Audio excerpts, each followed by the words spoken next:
Sumakabilang buhay na ang batikang newscaster na si Mike Enriquez. Siya ay edad 71.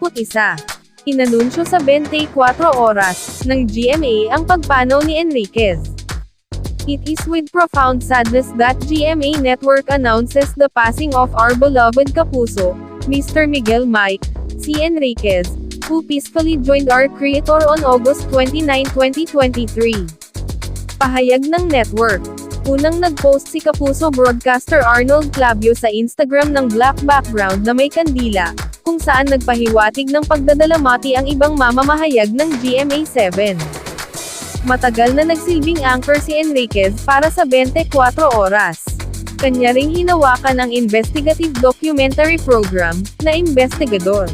Matatandaan na matagal hindi nakita sa telebisyon si Enriquez, matapos itong sumalang sa kidney transplant taong 2021. Sumailalim na rin sa heart bypass operation ang kapuso journalist noong 2018. Samantala, ang mga news anchors ng 24 oras, naging emosyonal sa pag-anunsyo ng pagpanaw ng investigador ng bayan, Mike Enriquez.